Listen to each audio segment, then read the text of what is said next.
So I'm grateful to see all of y'all here today. But it's more than just us showing up here. We got to do more than that. You got to go because it's a mayor's race, and we're limited on how much we can contribute. So you have to, take your message to at least 4 other people. They got to write a check, and then those 4 other people, hopefully, they will write a check too.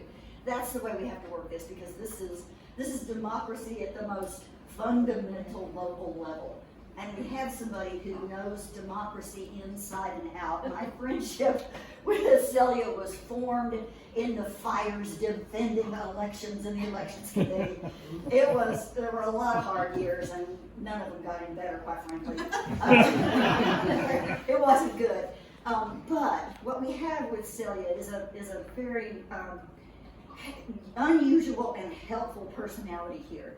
If you can imagine surviving in the most toxic place on earth, the legislature. Not only surviving, but making friends across the aisle, getting legislation passed, never burning any bridges. None of that happened. She just managed to deal with those people without ever, she's absolutely unflappable. Nothing disturbs her, nothing gets her. And in all of the work in all these years that she's done, she's piled it on and on and on with her experience in such a way that it's going to be really, really helpful for us as we start thinking about affordable housing here in Austin. Yes. We're looking at $1 million homes, y'all. Our kids can't afford to buy homes. Well, what are we going to do about this? Celia has forged relationships in the commercial real estate industry with all kinds of residential stuff. All the city and county people she's worked with for years. We have the perfect person here, the perfect personality and the perfect set of skills to help us build a better mayor's office so that maybe we can do something about the incredible prices that we're seeing in housing. So with that said, what I would like for you to all do today is please help me, please help each other by funding Celia's campaign.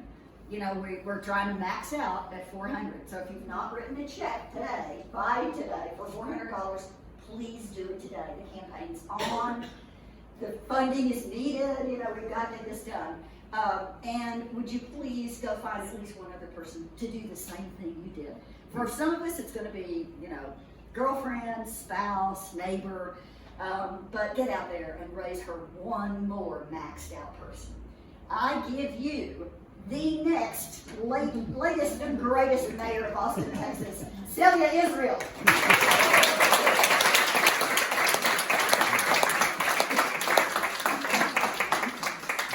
This feels very Hollywood diesel. I'm ready for my close-up. It's so good to see you guys here. This really does feel very Doesn't it feel good? Hollywoodish. Kathy, thanks for having us at your home.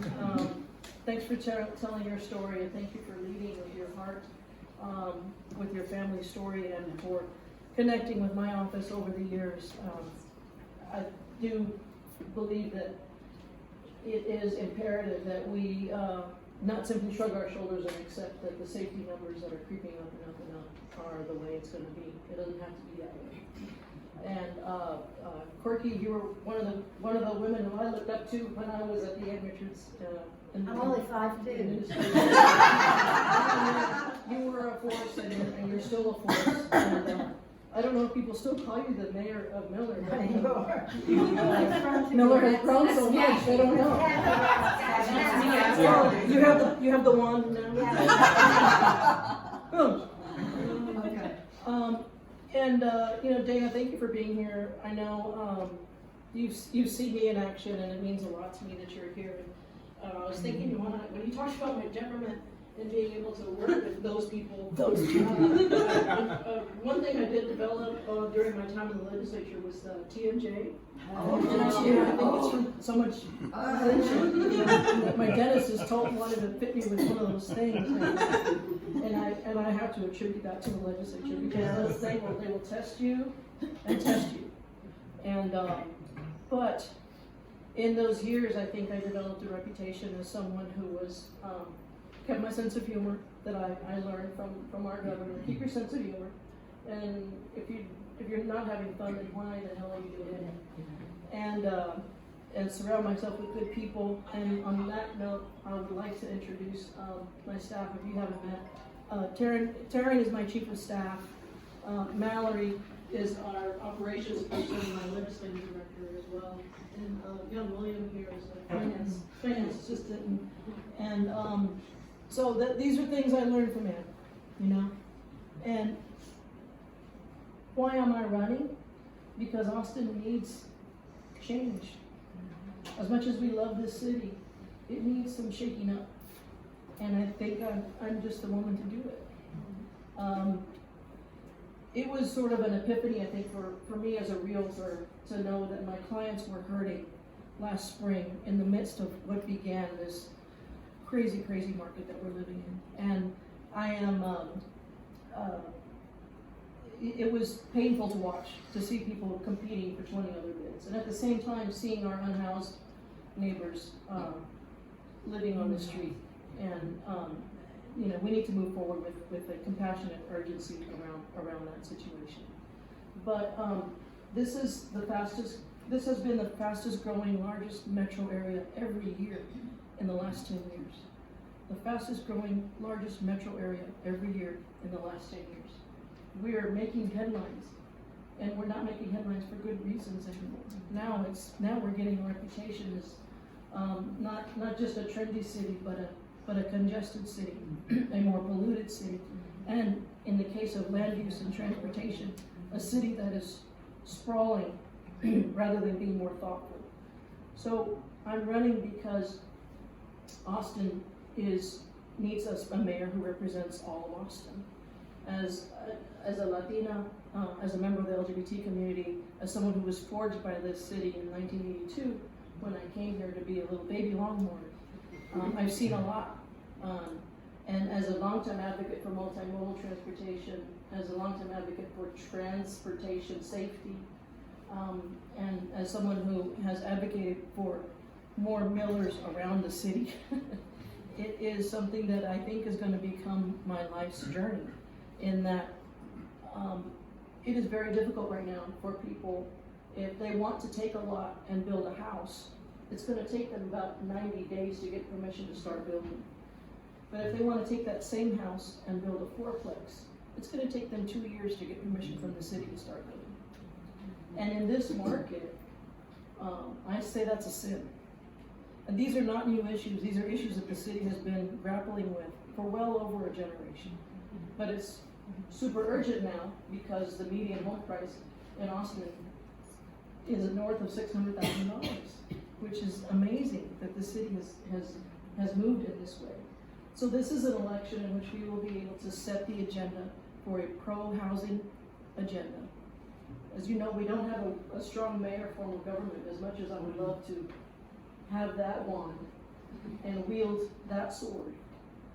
The power rests with the city manager. But ultimately, the power rests with all of us as voters in this city to say in the year 2022, when you take your seat in 2023, you will take your seat knowing that there are people who are hurting. There are people who have high expectations of the city. And we love this city, and it hurts to say it, but the city has become an elitist city. And it's not anything that any of us want for this neighborhood or any other neighborhood in Austin. There are working families. The workers, in my view, are getting left behind in this amazing economy. How many of us know somebody that used to live at Old Torp in 35, and now they live in Bastrop, and they're still trying to come into Kirby Lane to flip pancakes for us? It's not sustainable. We're losing our diversity. In the last, as my friend Lena will tell you, in the last census, we were the only one of a very few major American cities who lost our diversity. We lost our percentage of African Americans. We lost our percentage of Latinos. And if you believe, as I do, from my training in the elementary years, when you lose your diversity, you lose your muscle. So if you think diversity is special, it's leaving. And we know it's leaving anecdotally by our people who are leaving us. But it also is doing harm to our economy. We can't expect folks to continue to live further and further out and come in here and teach our kids, nurse our babies, and work as the line chef at whatever fabulous restaurants we have. It's not sustainable. So if we do not elect a pro-housing, pro-change mayor and council in 2022, there is nothing standing between us and becoming San Francisco. And I don't mean it in a good way. And apologies to San Francisco, but it's that dramatic. This is the importance of this election, to elect folks. And we've got some good people running for city council who are going to help me in this journey. Because you don't get to be the queen when you become the mayor. You get to run the meetings. And, but I want to be a different kind of mayor. I want to be a boots and jeans kind of mayor. I dressed up for you all today. But I want to be a boots and jeans kind of mayor who gets out. If I learn anything from my time in the legislature, it is that I don't have power as a state representative other than my power to ask questions. And when I announced for mayor in January, I was very, very proud to announce every week in an Israel administration will be Affordability and Housing Week. And this is something that is the issue of our generation as Austinites, whether we are from Austin High School or whether we got here just a few years ago. This is a really critical time for us. And my hope is that you will engage with this campaign. This is a movement that we have to build, a movement of change. I didn't give up a seat in the House of Representatives to do more task forces. That's not happening. We have analyzed and studied, as my friend Ashley will tell you. We are really good at analyzing and studying, and consultants are making some bank with that indecision. And I describe Austin sometimes as that dog who doesn't know where to lay down at night. Like, just pick a spot and we'll figure it out. And if it wasn't the right place, we'll figure something else out. But we didn't have to have this situation right here and right now. I'll give you a few examples because people want to know, well, what can the city do? Because we're all sort of feeling a little useless with this TCAD notice that we got. And it's frightening and it's scary for a lot of people, and especially for those who rent. You don't have any control. You have no 10% cap. You're at the whim of a landlord who has to adjust for their taxes and will adjust for their financial portfolio. The city can do a lot. We can stop designing for cars and start designing for people. This is a perfect example.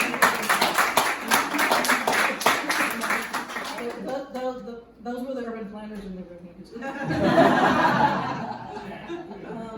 The city of Austin has never taken its own real estate, except in the case of Mueller, and said, we're going to give it to a land trust or a qualified nonprofit and say, here, go build community. I just did a neighborhood meeting in Crestview, and where Justin hits Lamar, there's an Austin Energy site that the city has been fixing to do something for 10 freaking years. They have good intentions, but they never quite get to the permitting, let's build it, let's do it phase. So the city of Austin can do things, and at this point, it's not just kind of affordable that we need deeply affordable. We need housing that will help that teacher or that line cook start to save for their family so that they can buy something and can build wealth. We should make it easier for someone to build on a lot, build a fourplex, and someone can buy a fourth of a house and start building wealth for themselves. Commercial real estate. We're all buying things differently. I'm not an Amazon chick, but I know there's a bunch of you in this room, and those little Amazon trucks that crawl around here are changing the way we buy things. We're not banking the same way. So let's take those dead parking lots and provide an incentive for a creative developer to say, that old 1970s retail center or office park, we can have a new vision for that. But the city has a role to play in being a partner to say, it's not going to be a 10-year process, it's going to be a faster process. And all of that is just to say, with a new mayor and a new council, we will together create the movement, the political movement, to say, come January 2023, we will say to the city manager and his executive team, we have really high expectations of you. And the point I was gonna make about what I've learned as a legislator is that I've learned that because I don't have the ability to ask to make things happen, as much as I want them to happen, I have the ability to ask questions. And my friends who have worked at City Hall have validated that we need a mayor and a council with the support of the voters to say every week, how's that study, how's that project, how's that study, how's that project, and not let things wither or fade into the background. People are hurting, and they're my people for the large part. This will be, if we're successful, we will be the first Latina elected to any major American city in the United States.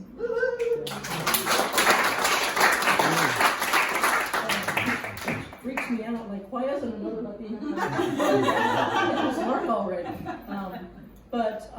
I'm ready for the job. I'm ready to continue what I believe is a really strong campaign with strong endorsements. We've got about 10 events between now and the end of June, because people are looking at us and they will size us up by our bank account. And money begets money in politics. I don't know if you've noticed, but when you raise money, people are like, well, she's a winner, let's give her some more money. So this is the challenge, is to take my story, which is a really good story. I served on the Mueller Advisory Commission, Environmental Board, Police Monitor Board, a bond committee, AIC School Safety Task Force, and then I did 4 terms in the legislature. At what point can you say, this is a woman who's deserved this opportunity to lead, and she's giving up a seat in the legislature to do it? So I'm asking you to be with me today, be with my team, stay connected to senatorforaustin.com, and we will build a movement together to save this city. It's going to be difficult, it's not easy, but we've got to turn this cruise ship around and head it in the right direction, and I need your help to do that. So thank you again for joining me. I'll stop so we can talk and visit some more.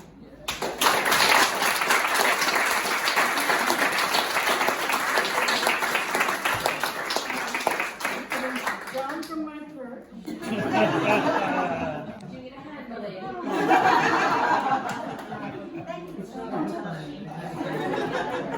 And just one more thing, Mike, will you come over here real quick? We wouldn't be here also without my husband, so this is our home. And I think I forgot to mention him earlier, so but I want all y'all to listen to everything that was said and max out. We gotta do this. Take your money out of your pocket and give it to Celia. Yes, right now. You don't need that cup. I will buy you a coffee. Thank you. She means with love. She said it with love. So much love. This woman just means so much to me, and I believe that the Austin that she is going to give us is the one that we need to move forward. Thank you so much for being here.